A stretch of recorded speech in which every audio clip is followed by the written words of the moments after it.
India manages the fourth largest national railway system in the world by size, with a total route length of 68,103 kilometers as of 31st March 2022. While the average train speeds of the mail express trains have peaked at 50.6 kilometers an hour, the Vande Bharat introduced recently is capable of running at 180 kilometers an hour. Yet, they only average around 76 kilometers an hour because of the lack of tracks and infrastructure.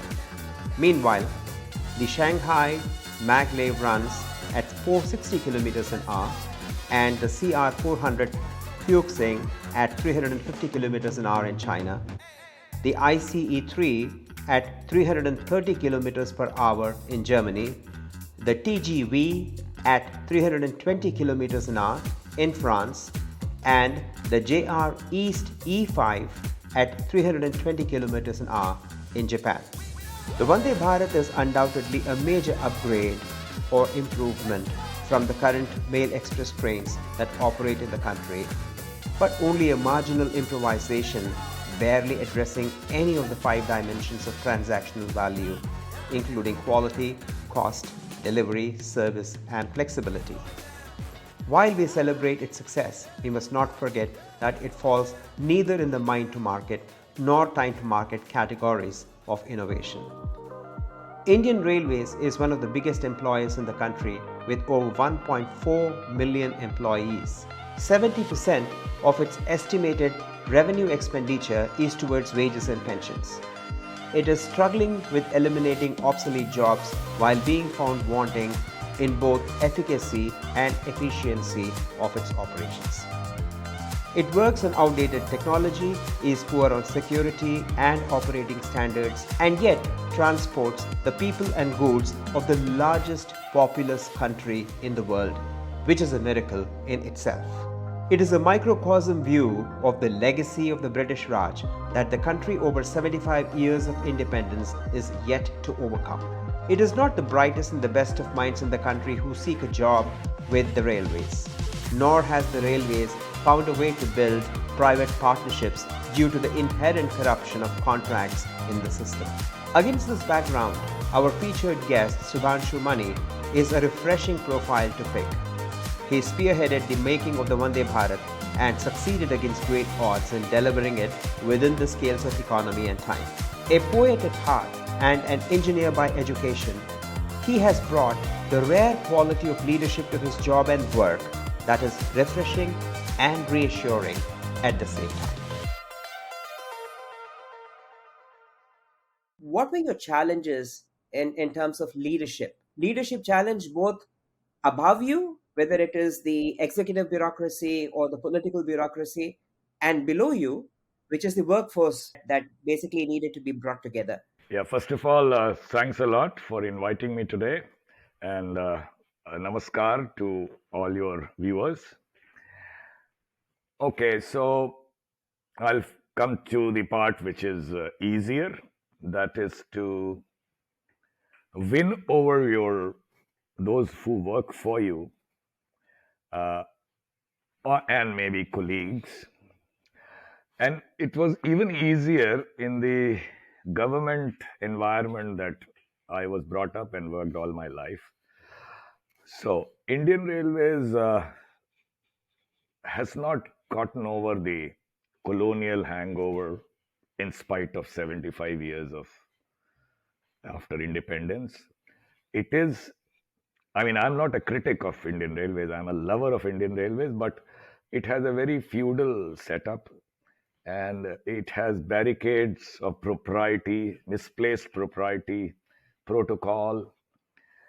So, why I'm saying my job was easier was to just break these protocols, just introduce openness with everyone who worked in that factory. Also, not big vendors, but smaller vendors. These were the people for whom the general manager, the leader of the factory, was somebody they would meet only in a ceremony, not face to face at all. So, the first thing was to do that. I was advised that you'll be flooded with, like I would go around in the shop floor aimlessly because I was told not to interfere with the production, which was my able lieutenants were doing it. A- Aimlessly because I went there without any objective. And it's a large factory, a bit overstaffed, definitely. So, 12,000 workers at that time, which I had resolved to reduce to 10,000. I'll come to that later. But in a stroll of 1.5, 2 hours, you would meet 500 people and just go and shake hands with them and just ask them one question, which I was told not to because I was told that if you ask this question, you will be flooded with problems. On the contrary, and my Tamil, I couldn't speak Tamil, but most of the workers did have a good command over English. The question was simple: any problem? And 99% the answer was no problem, sir. If there was some problem related with some toilet lighting here and then, engineers following me were told to attend it then and there and that day itself. All it did was the simple act, which I did frequently, to win over a large workforce. Similarly, simple measures, I cannot go on detailing everything, but I'll tell you one which I frequently speak about was another very simple measure that in a government office, if you enter the foyer, the lobby, in a corner you will find it's changing, but still you will find where the janitor keeps his brooms and buckets and so on for. So I threw that away and converted into one part into a heritage gallery for the organization, which was at that point 65 to 70 years old. And the other part just built a family tree which had 12,000 photographs of everyone who worked in ICF. And nobody bigger or smaller, all in alphabetical order. It was quite an exercise for me to find my photo there. We had to call some help. But it became a place where people would come with their family and take their photographs there. It became a selfie point because it was the belongingness it gave inculcated into everyone about with Integral Coach Factory was quite phenomenal. So now these were simple acts. This is what I would do, as a leader, because I'm not a great engineer. I'm not trained in management. I'm not trained in technology. A simple engineer. But empathy is something that even if it doesn't come naturally to you, if love doesn't come naturally to you, as a leader, you can manufacture it. You can contrive it because you have to have your human resource totally with you. One last example. So, in the pompous officers, they follow the politicians, and whenever something is inaugurated with railway money, they would put their name on the plaque, go and cut the ribbon. And when the leader puts his name, other underlings also put their name, and it will never immortalize you because unless you live in the hearts of the people you are commanding, all these plaques and all are meaningless. Now, quite ruthlessly, I would say, I got it counted within a week of my joining. Since 1955, you'll not believe, excluding those plaques which had politicians' name in it. So their job is to glorify themselves, so let them be. There were 160 odd such plaques all over the premises, the factory, the colonies, community halls, and I ordered that all should be extracted and thrown in the dust in full public view. Now, I was not being unfair to anyone. I was being unfair to the concept. And now on any inauguration, and we'll do a lot because we were spending a lot of money and things needed improvement, shall be inaugurated by the senior most staff member who worked there, who gave his sweat and tears for 30, 35 years, about to retire. We will give him a bouquet, a simple coach model, a shawl, put his name and only his name, and he would stand there with his son, with his daughter, with his wife, spouses, parents, because that is something with tearful eyes he would preserve for his life. Now, similar measures. That's so winning over those who work for you was not difficult, as I told you. All you have to shed is your false sense of impropriety and protocol and things like that. Now, as for those above you, no, that's not easy because human nature, if you want to do something out of the box, people would believe what is sent to them on WhatsApp by somebody unknown as a forwarded, but face to face, unfortunately, jealousy and trivializing what you are standing for and things like that are natural. So I did have a problem with the leadership in the railway board to whom I had to go for a sanction. But my firm belief is that if you have obstacles, there is definitely some human being who'd come for your rescue all the time. Everyone is not cast in the same mold. So I did have a challenge there, but fortunately, the top man, the chairman railway board, understood that what we were trying to do was only to fulfill something that was a long time coming for Indian Railways. His doubts were only his colleagues who were stopping him. So anyway, and then the last thing before that, after everything was not totally working out, I did, as I keep telling, I it was not symbolic, but I said I'm going to do it to grab his feet and give me this sanction. Import whatever you want, but give me a sanction for two trains. Let me do it, and I will do it at much less. Actually, I said one third of the cost of import, and that helped, and that's how we were able to get over these challenges. So, so it's always tougher with your colleagues and seniors, but with those below you, all you have, it's totally, the ball is totally in your court. You have to act to win them over, and it's not difficult.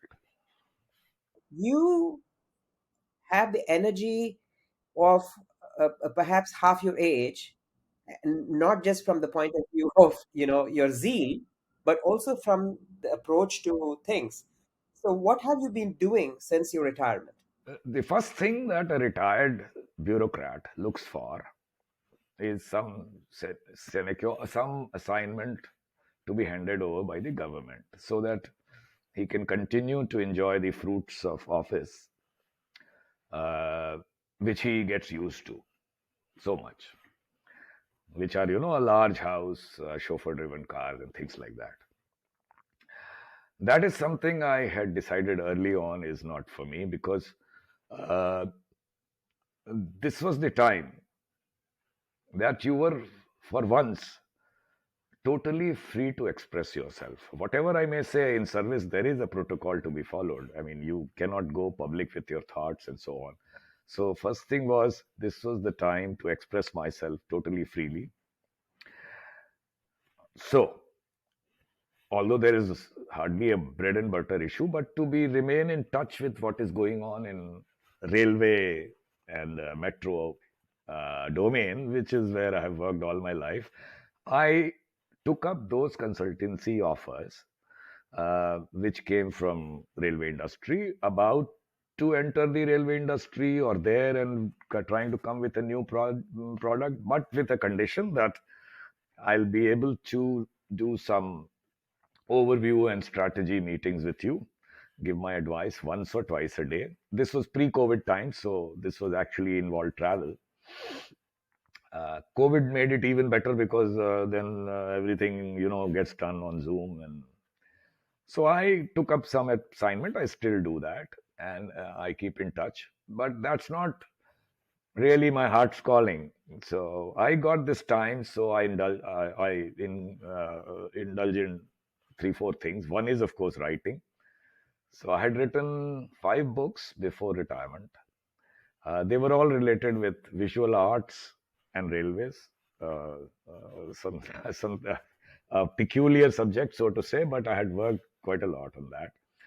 One was about greenery that we were able to do in ICF, just documenting that. So these were all coffee table books published with railway money. So I didn't have to put in any money of mine because these I was still in service. The last book oh, sorry, the next book was just documenting my Train 18, the Vande Bharat story, which I'll just show it to your viewers. And then I am working on, or I finished one book, and one is almost finished. Both are on totally different subject, nothing to do with railways. Uh, I have a contrived, not natural, because I'm an engineer, a contrived interest in literature, particularly poetry of Shakespeare and Urdu poetry of Ghalib and other poets. And I was blogging about similarity between Ghalib, who lived about 200 years back, and as I call my English uncle, Shakespeare, who was 400 years back, a similarity in their thoughts, and juxtapose them. And suddenly, from the blogging, it kind of started taking the shape of a book. So that book is complete. Is It's about to go to the publishers. It's called Ghalib and Shakespeare, a collation by their self-styled nephew. The other is, of course, I write in jest. Again, these two, where they talk about current situations, talk to each other, Ghalib and Shakespeare, and bring in their poetry in it. And it's more in humor than any seriousness. That book is almost ready now. Other than that, have I did some programs on a YouTube channel. One was a poetry, one was on current affairs. The current affairs, then I dropped after some time because the discourse in India is such that you have to take a side. And I found I was not good at it, so I didn't do it for too long. But we do hold conclaves and occasional gatherings on visual art, literature, and free thought. And by free thought, I mean all areas, of human existence, from defense to politics to journalism to music to films and so on. Call some eminent people, listen to them, ask questions, and so on. And then I write in newspapers and I blog. So I try to write a couple of articles every month in newspapers and a couple of blogs every month. And then I speak when people like you are kind enough to invite me. I go and speak. Unfortunately, I pretentiously want to speak about other so many things which I think I have done. Pretentiously, I said, but I'm always told to talk about this train, so I end up talking about this train. Uh, so that's how I spend my time, and it's a very, very satisfying and wonderful time after retirement because I'm the master of my time, and there is no external pressure of any kind. But I'm able to use that time as effectively as I can. I mean, it can be better, but so I'm sorry for a long answer, but this is what I do. What prevents us from being prepared for a future where a startup could say, I'm going to create the best railway system in the country because India is a vast country. No matter how much of air travel we bring in, it cannot eliminate rail travel. And this was a vision which the British had more than 150 years ago. Why cannot we simplify, modernize, and disrupt that from a startup ecosystem perspective? Absolutely right. So I will take off from where what you just stated. So railways in India came pretty early, earlier than China and so many other countries because of the British, and they brought it uh, for a very selfish reason, and that was to govern the country and to transport their military logistics, and they succeeded. But the offshoot was that it also opened this means of travel for common Indians, and it ultimately led to a kind of unity of thought. You would see so many pictures of Gandhiji traveling in a what was the third class compartment those days. So in a way, it was an essential cog in the freedom movement. And then came freedom, and after that, essential in the early years, essential it was essential for growth of the country, and it had to be thought of as something more subsequently, as you say, as not merely a slower growth consolidation, but a quantum jump in growth to help growth not only of railways, but growth of the country. So, in spite of being a government servant all my life, I do believe that there are certain areas which government is not geared to do well. It can do it for whatever reason, but it is not geared to do well. So there is a mix of private and public. Indian Railways is not even public, it's government. So what is that? So I would divide the railways into three main, there are many aspects which can be talked about, but mainly three sections. One is manufacturing of rolling stock, trains, locomotives. The next is operation of trains, including their maintenance. And third is maintenance of the development and maintenance of the infrastructure. So let's start with manufacturing, which we did in ICF and made this train. We have vast experience available from all over the world, various models. China has some model, Europe has another, US is totally private. Europe is also now totally private. All manufacturing is done by large corporations. In China, they have combined all their government factories into one corporation, which has a great degree of freedom, unlike the corporations in India. I would strongly go with what you're saying is that manufacturing, after all, purchase would be made by the government initially till the operators come in, would gradually go to private sector. You may retain some factories which may be corporatized but not government. So they have, this is something that would transform the way we manufacture trains, manufacture locomotives, export. There is a vast possibility of India developing these trains and exporting, but all that would not be possible as long as it is in that, a straight jacket of government control. Next comes the infrastructure, maintenance, development, and maintenance. There can be many models, but this also has to be separated out from government control. But after you have done away with manufacturing, now the infrastructure maintenance and the infrastructure development, this part of the arm would also be free to let private operators run trains on this network, and they would then be kind of a profit center who would be independent. So this again, while the manufacturing I am saying is practically be made private, this can remain in government, public as well as private hands, depending upon various models. And then the operation of trains. So there is this social obligation thing which you cannot deny, it does exist. And till India becomes developed, which we hope does in 15, 20, 25 years, at that stage, it would be different.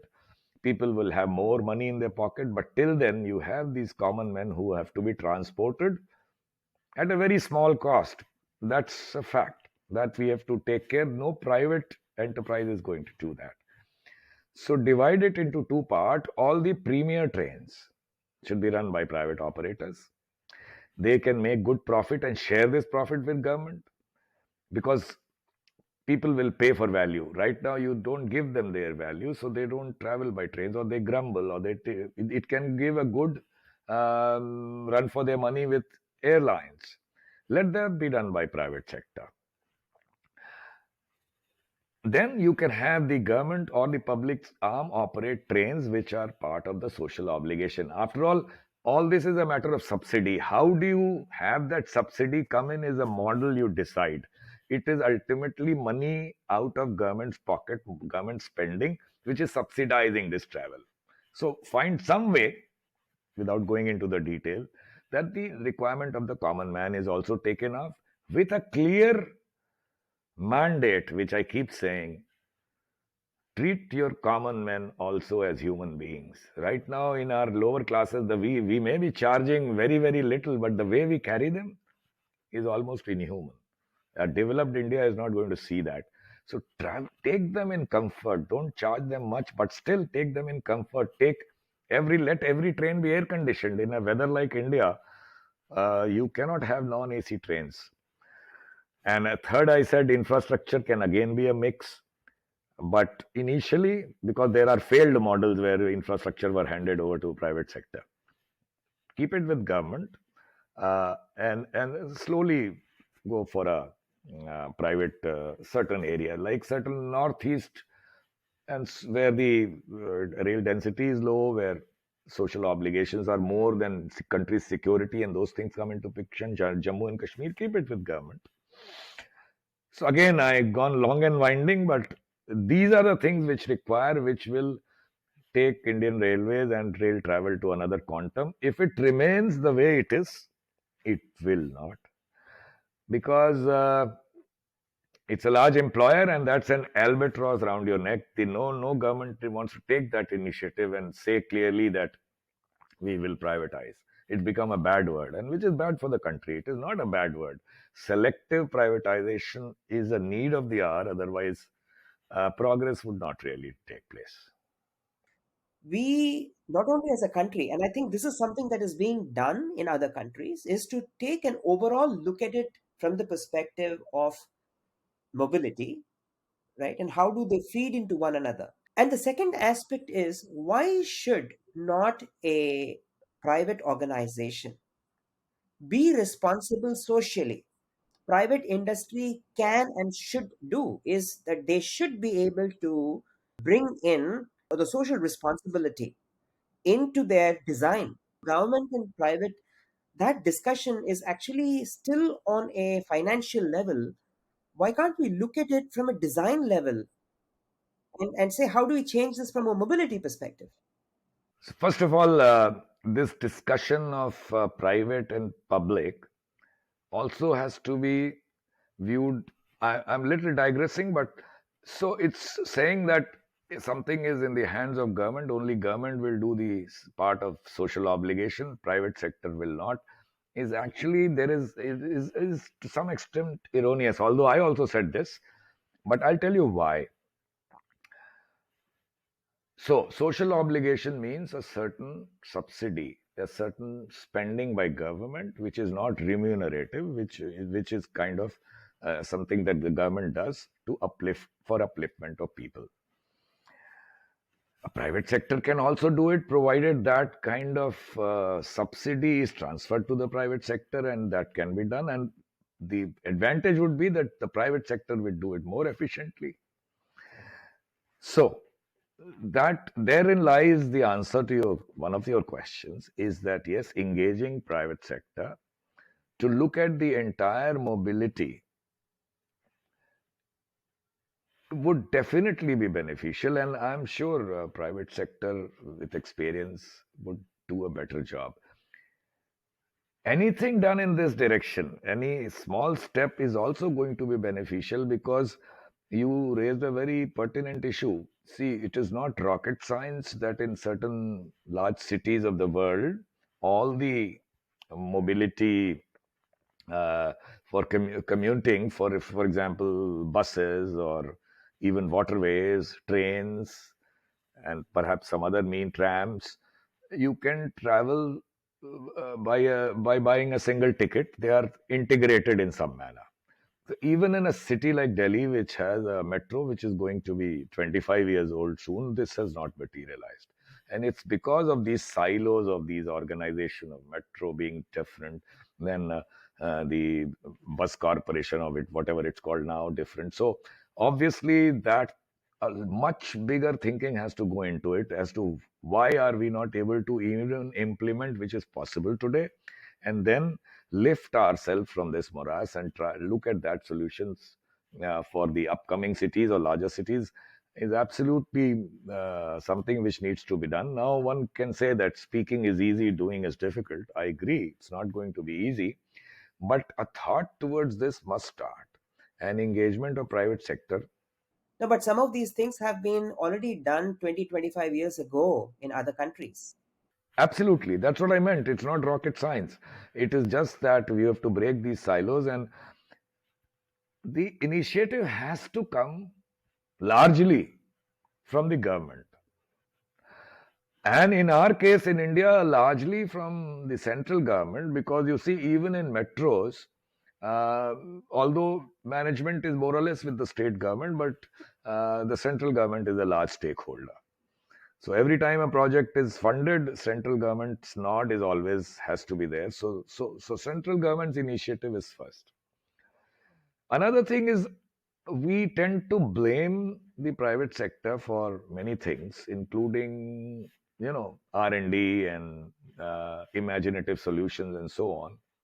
But we forget that private sector has to watch bottom line. Government doesn't watch any bottom line. It only watches deficit in the budget, and that's it, which is all right. So government, it's all right, but that money which causes the deficit, that spending, should be spent not entirely by itself, but a large part through the private sector, and that will automatically bring in efficiencies. So I, by and large, when you say why we can't do it, my answer would be absolutely we have to do it. It is doable, but a thought has to start in that direction. Continuing with just that thought, even today, the government controls IIT and IIMs. Instead of teaching useless theory in their engineering classes, get them to build coaches, get them to build engines, get them to build connectors, get them to visualize a mobility system. So instead of transferring know how from foreign countries, you can transfer know how from within the country. That's right. Absolutely. What you say is very close to my heart. Uh, we're a large country with a large pool of skill in every area. Yes, skills have to be improved, no doubt, but even what we have is not exploited well. We are not going to compare ourselves with some medium level countries and so on. We have to compare ourselves with, I keep saying, with Japan and China. So we are where Japan was perhaps in 1940s or something, and we are where China was perhaps in early 2000s. They also brought in technology. Very little was homegrown. And where are they today? No, that's where I'm coming. So they brought in, but at some stage they switched. They switched to generating and creating their own technologies. Japan started it long back, became a leader, and today we may downplay whatever China does, but China creates its own products. China creates its own high speed trains, and perhaps better than anybody else. They have reached there. We have not started. We will reach once we start, but even today we have not, unfortunately, not started. And the initiative once again has to be entirely by the government, because they are going to spend that money. They are the ones going to engage the private sector to do it, engage the public sector, engage whichever. And you talked of institutions, all of them have to be engaged and coordinated by the central government. And unless we start creating, initially we'll create shoddy products perhaps, but our own, and those failures would be stepping stones to success. Unless we became a creator of products, that true value of what India can be would not be realized. One example is pharma sector. We pride ourselves in being factory of the world. Okay, good enough, but we don't do any R&D. There's hardly any Indian product. Now, what a dichotomy! You are the factory of the world, but you are not a creator of any drug. This cannot sustain you. You can be throttled anytime, and as China did during COVID, when the raw materials could not come. These things have to be thought of instead of thinking that we have already reached there and so on. And of course, this pharma sector is far ahead of other sectors, because in other sectors we are not even that factory of the world. But I'm totally with you. Where are you using the academic institutions, private sector, all resources? We have to start doing things on our own. With time, we will reach where we want to reach with time. The time to start is now, so to say. Can you talk to that design construct in terms of visualization, engagement, and experience of people, of how your personal choices enable you to see visual art and design? So let me first tell you that as an engineer, you are you go through a very straightforward, simplistic education of 2 plus 2 is equal to 4. And in life, 2 plus 2 can be 3, it can be 5. So, and you have not been trained to realize that as an engineer. So you go to a museum, you look at some very famous work of art, and you just are totally at a loss to understand what the artist is saying. But you want to hide it because. So I again a matter of manufacturing and contriving here, because then I realized that there is a great deficiency in me. So, and this deficiency would not go unless I try to train myself. So, for example, this museum, if I would go with an artist and shamelessly ask her or him, कि ये क्या है? And then you'll find that the artist will tell you 10 things that she or he sees in that picture which you missed. So it's also a matter of training them. I mean, it won't come easy for somebody who is uninitiated, uneducated, but with time, you will develop your own sense of appreciating art, which I believe I was able to do some extent. Same is with literature, although literature is not so difficult if unless it's a very metaphysical or philosophical work. But to appreciate the finer points, for example, Ghalib, you love it. So one share can have so many interpretations. And it's not something that unless you try to train yourself, it won't come to you easily. So all that I tried. How all this helped me in design is something I'm just thinking, and I'm wondering if I can find a correlation. But largely, I would say that unless you go through these finer things of life, everything that you do, unfortunately for engineers, has to have an input from these works of art. Uh, when I say empathy, empathy will comes to you through reading. Empathy comes through you through experiences which are not related with your engineering work, and then they'll give you such dividends directly in design. Uh, so I'm not really able to correlate that directly because it's an engineering, I mean, product after all. But inputs of people who had nothing to do with railways was something I would always take, especially in aesthetics and so on. And sometimes you will be told things which you never thought of. People not connected with railways as such may have some very lovely ideas. Half of them, more of than half of them, would be impractical, but some suddenly you'll find something which is absolutely something doable, which never struck you. But sorry to disappoint you, I'm not able to really give you one example of where all this helped me in design of the train as such. You have these government employees, for example, who is spray painting a coach, and he is used to painting one color. Now, if you tell this person, hey, you know what, we're going to stop doing this. We want to do a collage, a mural. One is you have a vision of how a customer experience should be. The second is a unskilled person who has been doing something, who is resisting. And the third thing is being able to give him this thing called new capabilities, which is basically building the human capital. Once he's trained and he does that, he might suddenly realize, he can do a lot more and perhaps earn a better income than what he's doing, or supplement his income, which he had not discovered. Now, this is the challenge of human capital. And I know you have done it at some level because we can see its manifestation. I want to know how you did that. How did you inspire? That's my question. So I'll try to give a brief answer. And mm, since you love Urdu poetry, uh, I think Faz has this very simple शेर. वो ये है कि अगर शरर है तो भड़के, Sharar means spark. अगर शरर है तो भड़के, जो फूल है तो खिले, तरह तरह की तलब तेरे रंगे लब से है. So what I'm trying to say, every human being is uh, a cornucopia of ideas.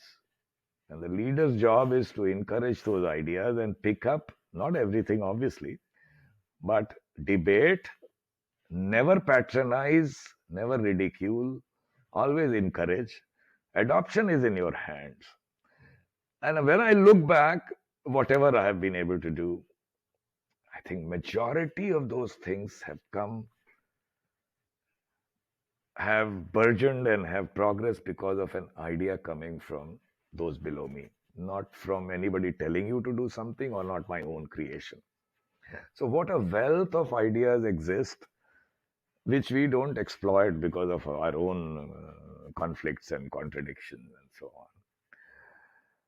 So, when you say, how did I inspire people to, it was a simple principle of letting people open their mind and come forward with ideas and then never patronizing it, encouraging it. And if we were not going to adopt it, explain to him as to why certain idea was not being adopted. We used to have these ideation sessions with staff and officers, which was totally coming from bottom to up. Otherwise, in railways and government, it is commanded. You are told, hold an ideation session, and or you are told, hold, make 4 quality circles in that area, and they must come with an idea.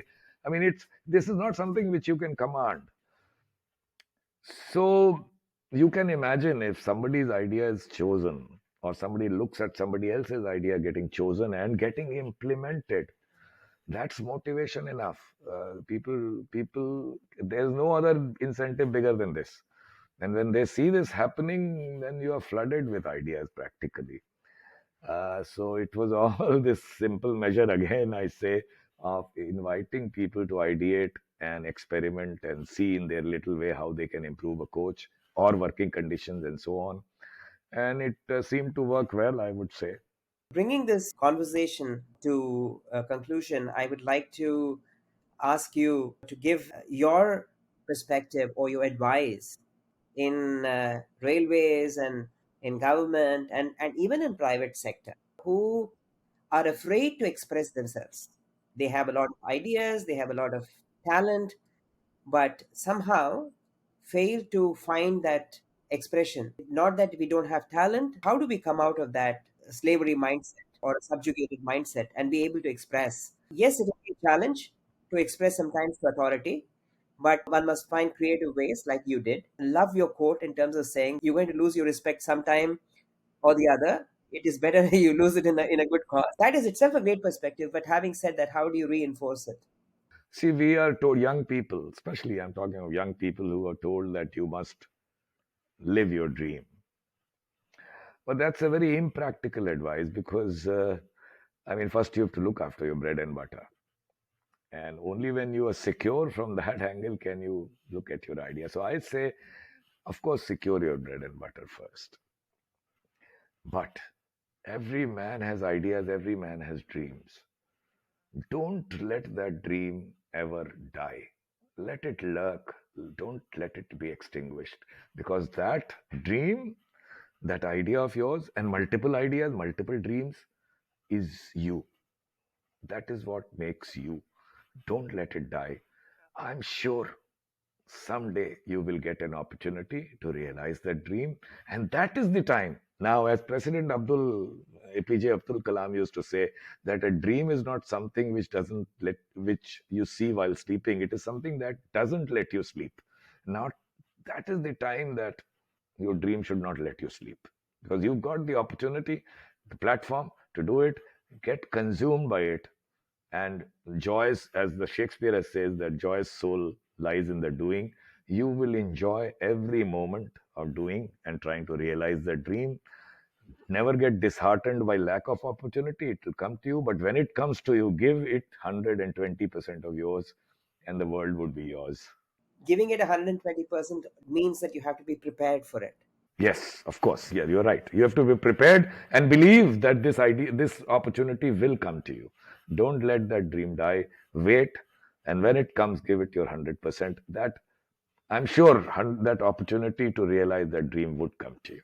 Mr. Money, thank you so much. It has been a great privilege. I'm sure our viewers are going to enjoy this conversation, and I look forward to many more conversations from here on.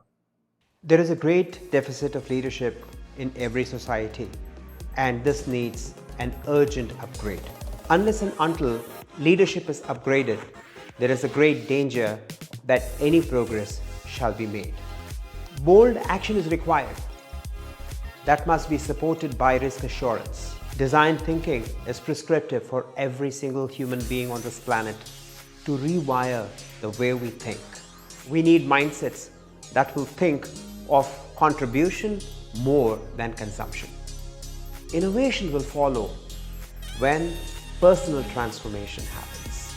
That transformation is the transformation of capabilities. The capacity to transform and the ability to perform is what forms the human capital. Diversity, equity, and inclusion will happen only when we are able to upgrade human capital. As we continue this video cast, I request each one of you to subscribe and share, and also write to us about your perspectives. Be immersed in this experience of transformation, innovation, and sustainability. Looking forward to seeing you during our next episode. #Tuesdays at 5.